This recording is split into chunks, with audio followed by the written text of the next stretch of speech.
Hello, everybody, and welcome to Compassionate Chats.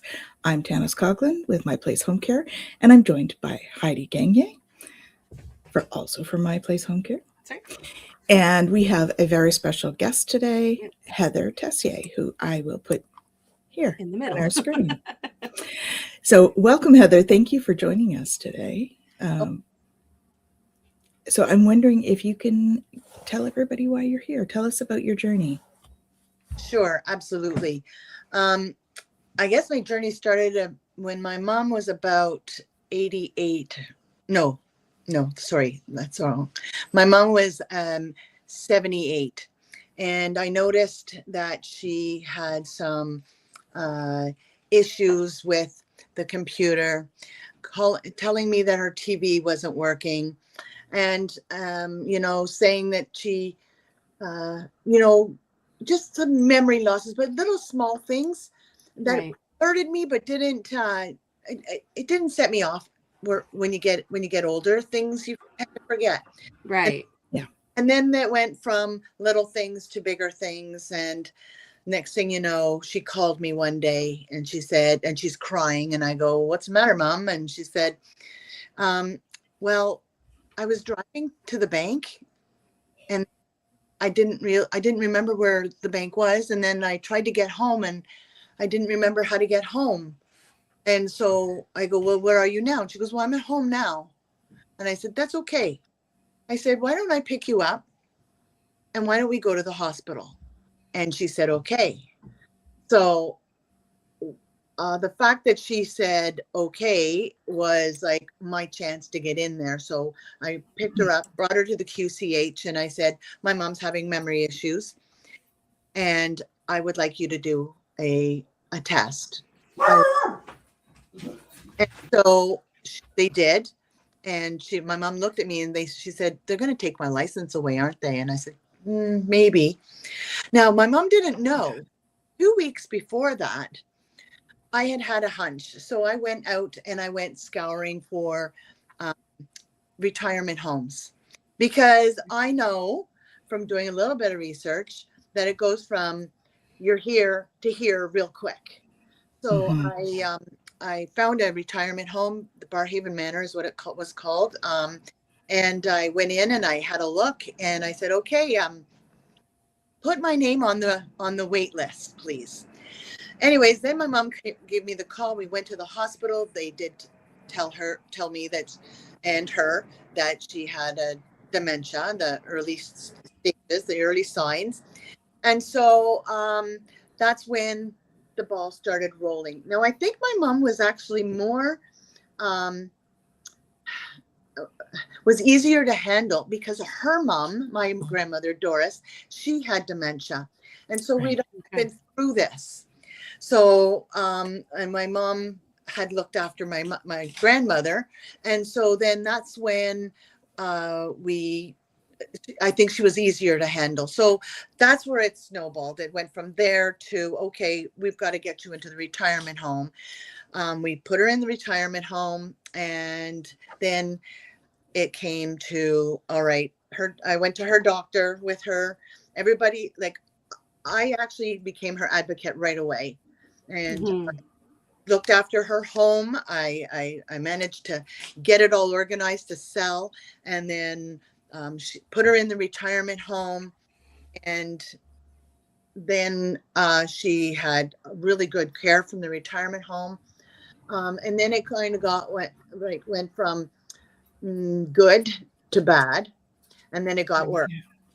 And so that's when I knew that, okay, things are moving along really quick. And it went really quick from my mom. It went from my mom calling me every single hour then I went to see her, and she'd pick up the phone and she'd say, "What is this?"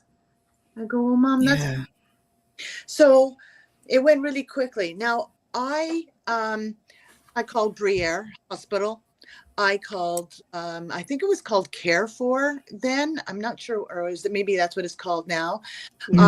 Was relentless. I wanted all the best. I wanted to figure out if there was a pill she could take.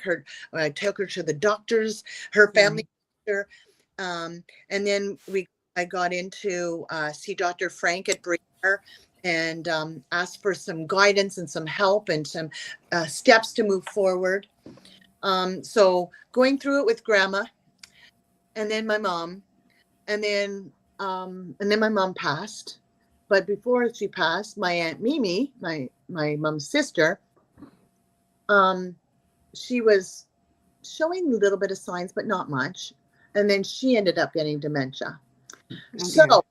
yes. So I look at this as, oh my goodness, grandma, mom, Aunt Mimi, who's next in line? So I said, no way, Jose, Right. no gonna happen. I don't want my daughter to go through what I had to go through. Right. I don't want my husband changing my diapers. I don't want any of that. So what did I do? I said, I turned 65 and then all of a sudden the light bulb went off and like the bells and whistles and everything happened. And I said, okay, I got to do something. I got to do something now because I see the writing on the wall. You know, when you look in the side view mirror and it says objects appear closer than they are. Yeah. Guess what was in my mirror? Yeah. So I called Dr. Bishop, and Dr. Bishop's office is, oh my gosh, they are so wonderful there. And I went in. Oh, and by the way, all three of them had diabetes. Oh. Okay. Right. And they love sugar. Now, then I went to, my doctor told me I had pre-diabetes. So to backtrack a little bit, I went, oh goodness, I have pre-diabetes. I'm on metformin. I'm on blood, high cholesterol pills. Right. So I said, this isn't good. This isn't looking good for me. So I went to Dr. Bishop. Dr. Bishop is an amazing man. And he actually, if I can just look up what his actual title is, he's a medical nutritionist, but, and for all his years, he helped people with obesity. However, now he's specializing in metabolic health. So when I went to him, he took blood tests. You know, when you go to a blood test, they do their little checks. Everything was checked. And he looked at me and when I got there and he said, okay, well, we can help you. We can figure this out. So I went on a low carbohydrate, very easy to follow program where I am following and I'm having zero sugar, none, zero. I have like one fruit a day. That was tough because I'm a fruity. And so, yeah. And so I have managed in about 10 months, 11 months maybe, to lose 41 pounds. I am no longer a pre-diabetic. I am no longer a type 2 diabetic. I am no longer on metformin and I'm no longer on cholesterol pills. So I've done what they call a reversal of type 2 diabetes, which can only be done by exercise and by your diet and giving up. Now, do I love birthday cake? Oh, yes. But I look in that mirror, guess what I see? Dementia. So guess what? I don't need the cake. I need my life. And that is like when you have a threat, you're motivated to be a little bit better. So I've done all that and I'm very proud of myself. And that's wonderful. I also, Bruyere reached out to me, because I do a lot of fundraising for Bruyere because I want them to find a cure for dementia. Yeah. Right. So back in 2022, my husband and I did a fundraiser where we raised $46,000 for Bruyere. We did a show called Jesus Christ Superstar. It was only supposed to be a 10-month project, but you know what happened? We had COVID in the middle of that, but we still kept practicing at home. We still kept doing it. I still kept fundraising on the phone, and we ended up raising that much money. So, yeah. And so now I'm doing another fundraiser. And so when I reached out to Bruyere to let them know that I'm doing another fundraiser for them. And I told them about what I have been doing with my own story about, changing my lifestyle, basically. Right. They invited me and they asked me if I would be their spokesperson for living well and aging boldly. And I said, absolutely. Absolutely, because I really am, and I really want this out there. Everybody knows somebody with dementia. Everybody knows a family member, a cousin, sister, aunt, mom, dad, or a friend. And so it doesn't discriminate anybody. No. So I really need this out here, and I need to make sure everybody knows about it. And I also want to be that person that said, look, I'm doing whatever I can to prevent it. They asked me to be a spokesperson. And so I did my first speaking engagement a week and a half ago. It was called Blossoms for Bruyere. And I did a little 3-minute speech. And it was very gratifying for me because I got to share my story, but it hit everybody who was there. Right. Yeah. Oh, if we can all just reach out to somebody and say, maybe if you know that person, or if it's somebody in your family, start supporting Bruyere for brain research, because Dr. Frank, that genius of a man, and I'm just going to, he's lovely too. He's so sweet. And he has announced that there is you don't mind if I read from here? No, please. Alzheimer's treatment that represents a major shift in dementia care. So basically, there's an early stage Alzheimer's test, and it's going to be a blood test. And Oh, wow. Detect if you are possibly that person that carries the plaque. And I can't remember the name of the word. Anyway, it's a plaque, and I'm not a doctor or a scientist. I'm just oh, good. And this, I want to sign up for it. Sign me up. I want to know if there's a pill that I can take. And then if I do the blood test and it says, okay, you have the plaque and there's a possibility you could get dementia, I want that pill. I want that. So that science is there now. And I think I sent and you have a video of Dr. Frank, and maybe you can post it later for folks to see. But this is like a milestone for people who we can actually help if they do have the plaque. Right. There's many questions. I don't have the answers. And I'm not sure where in the process at. But all I know is that we are so close that if you can support Bruyere, then that money supporting Bruyere will help with the research. Right. And we can hopefully help folks along the way who are, I want for me, like people like me who could. That's doing everything I can. But also my daughter or other people's kids who are in their 80s. Oh dear, we have a frozen. Oh, okay. She froze. She did. I'm just looking to see if I can get that video because I don't know whether it is. No.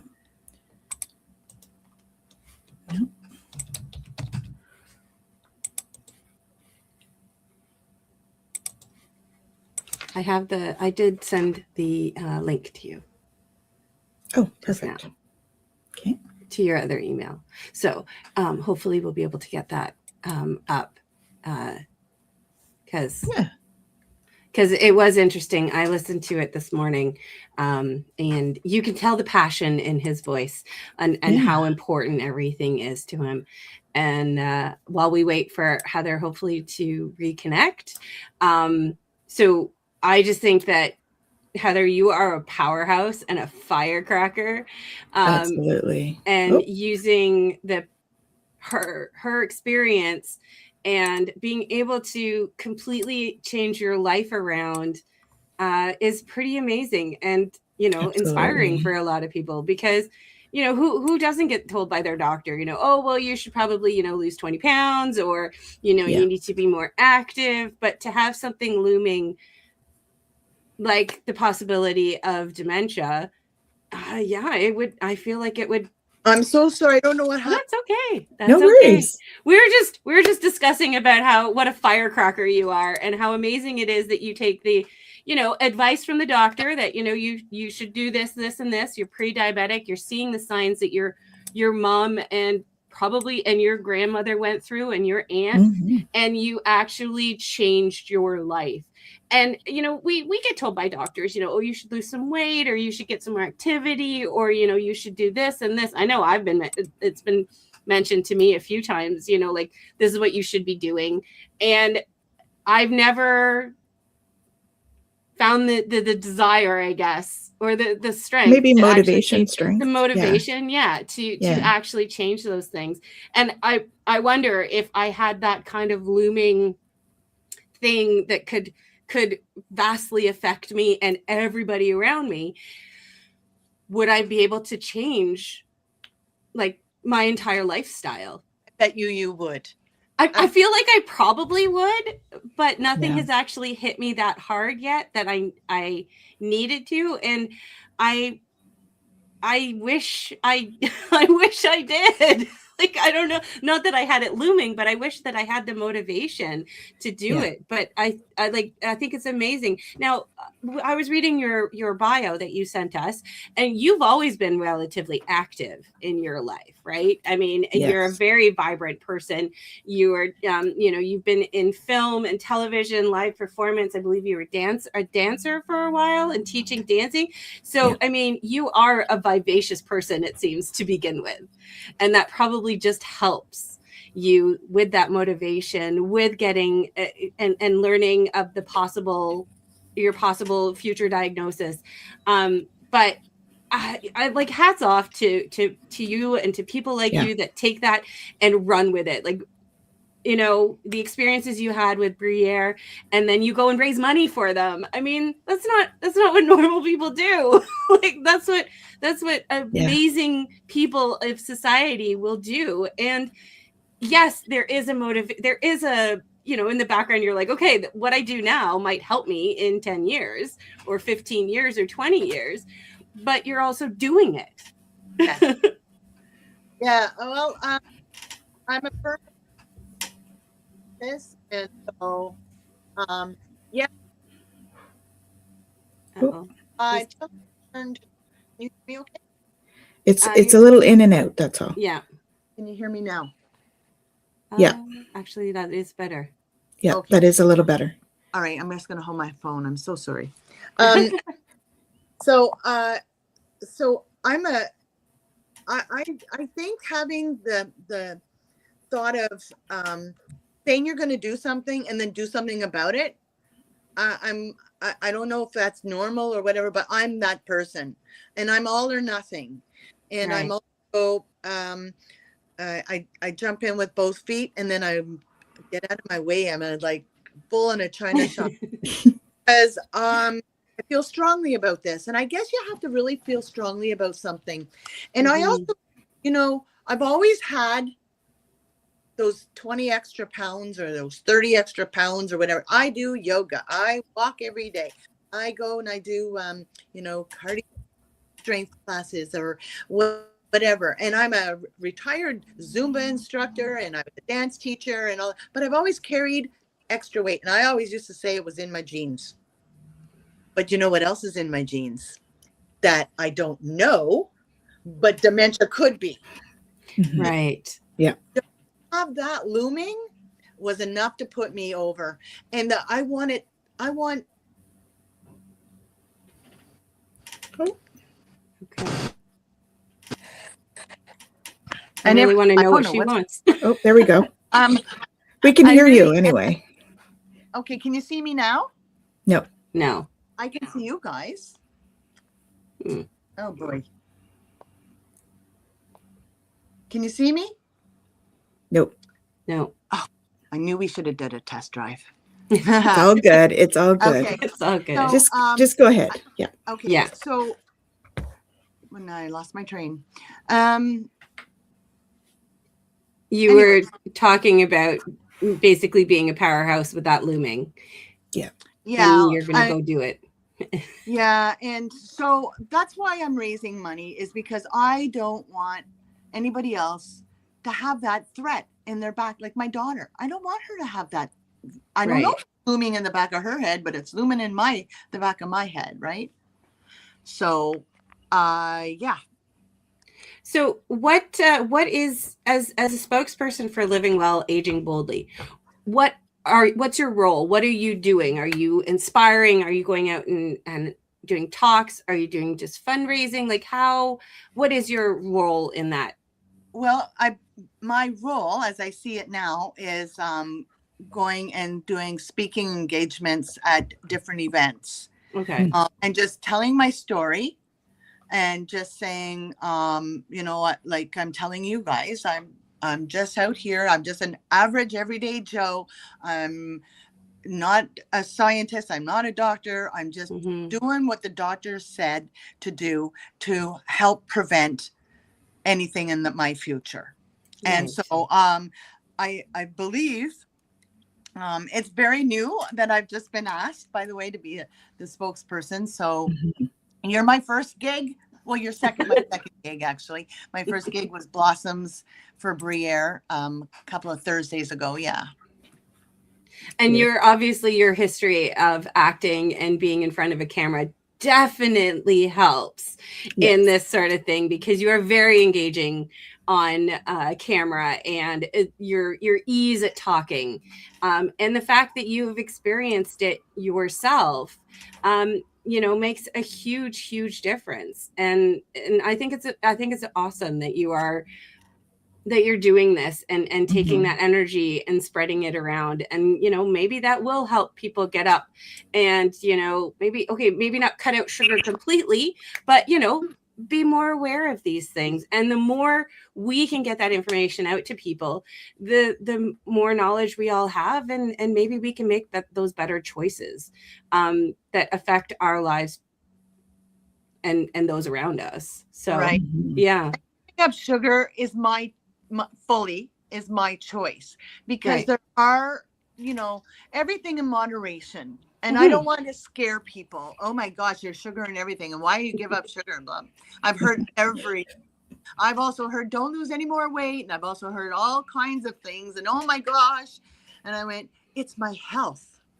So I am an all or nothing person. And it doesn't have to be that way. You can have, a piece of cake once a week, but then for the next 3 weeks or 3 days in a row or whatever, you just don't have any sugar. I monitor my sugar.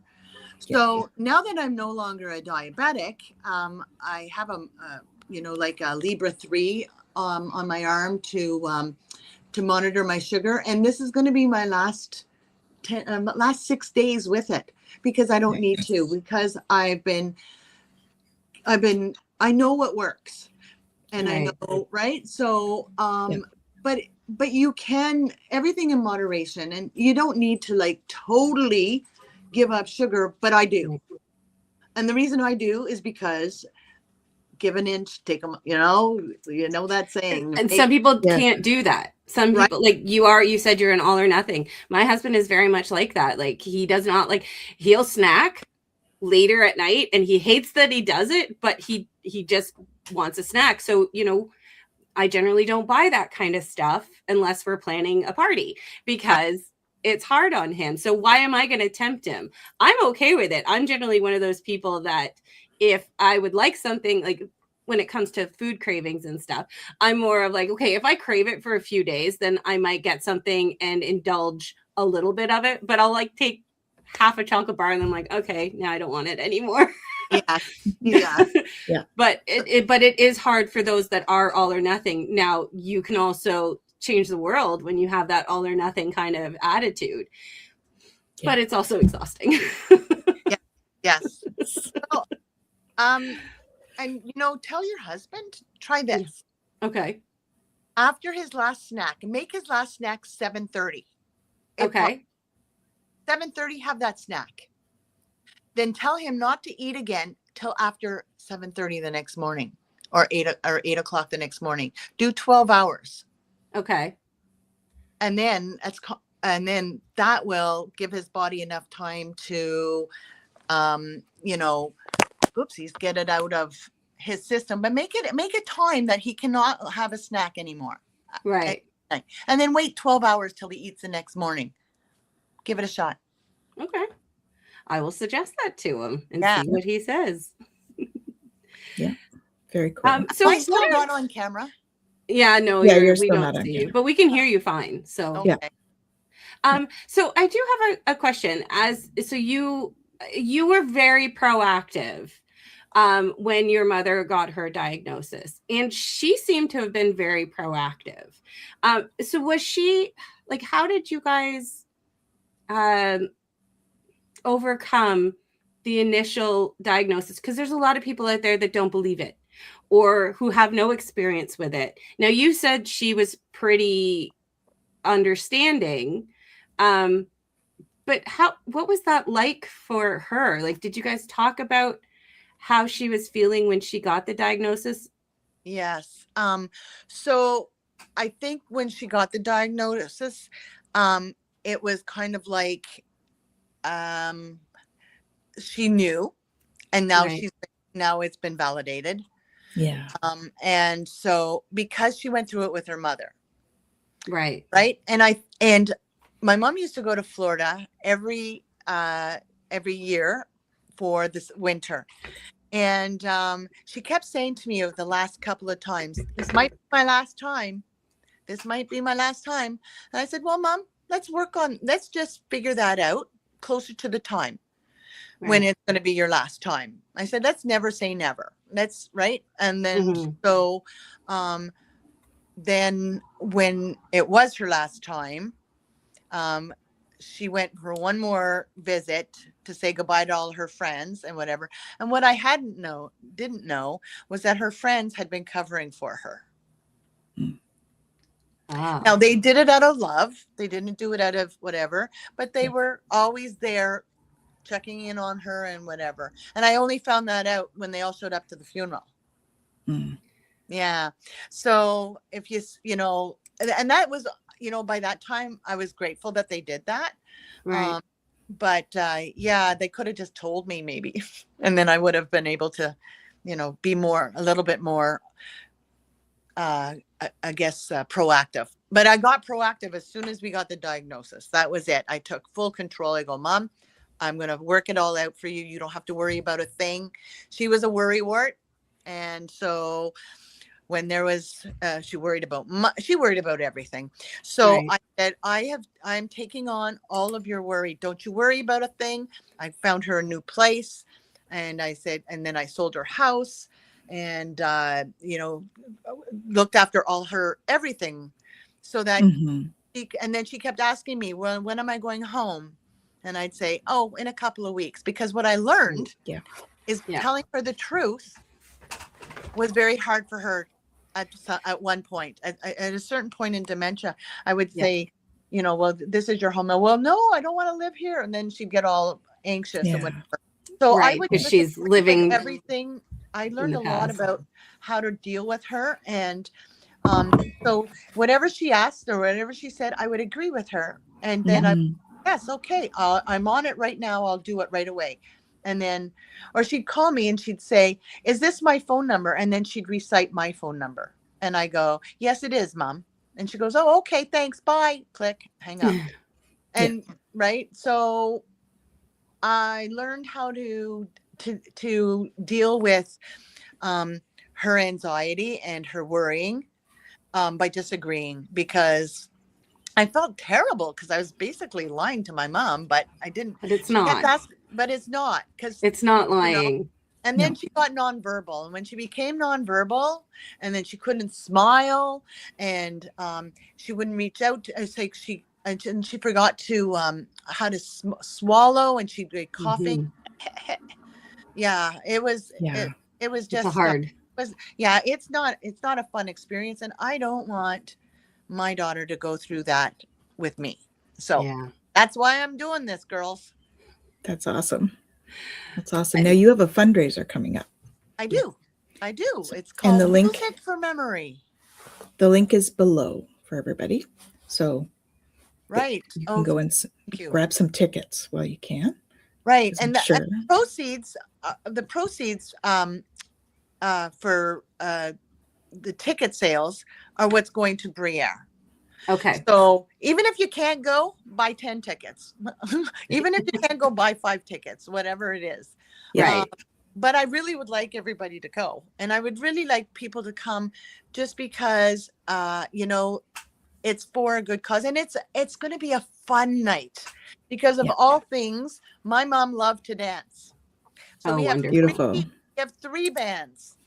We my husband's a musician, so I get access to some great musicians.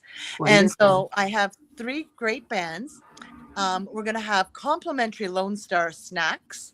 And right. And we're going to do a bunch of door prizes, and we're going to do spot dances, because who does spot dances anymore? Nobody, but we are. That's awesome. Yeah. And so tickets are $30, available on Eventbrite at bruyere.org/music. Okay. And June 6th, it's an early start. Come for supper. 6:00. Right. The doors open. The first band starts at 7, and it's all over by 11. Because, we're not getting any younger, and staying up past 1:00 or staying up past 9:00 is, woo. It's so true. Who wants to go out past midnight? Right? So we start early. We're starting early. Yeah, start early and end early. That sounds amazingly fun. It will. Do that. Yeah. A great time. Right. Oh, that's wonderful. And the folks from Bruyere there, and there's also going to be some folks from Dr. Bishop's office that are coming. Okay. And a few of my yoga friends are coming. Awesome. And, so I'm really trying to encourage people to show up, spend $30 on a ticket, and have some fun and dance. Absolutely. And eat chips and salsa from Lone Star. Exactly. Right? Yeah. Lone Star. Perfect. That's right. Oh, yes. And we're going to have a lot of really great music. We're going to cover all the decades: 70s, 80s, 90s, 2000s, country, rock, disco. We're going to cover it all. Excellent. That sounds very fun. And those events are great because it brings awareness, it brings much needed funds, but you also get so much out of it as well. Absolutely. And awareness.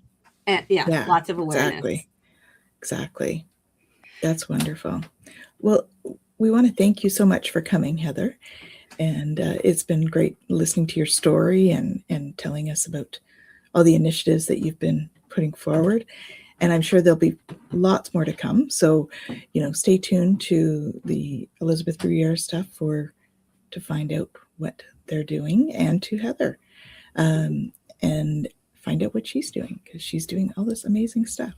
That's right. So well, thank you so very much, ladies. I appreciate it so much. Thank you. Thank you. Wishing you tons of luck with all of that. And I hope the show goes really well. I'm sure it will. Lots of people interested, I'm sure. So thank you. Thank you very much. Thank you. And thank you all for joining us today for Compassionate Chats. And we hope to see you soon. Take care. Bye. Bye.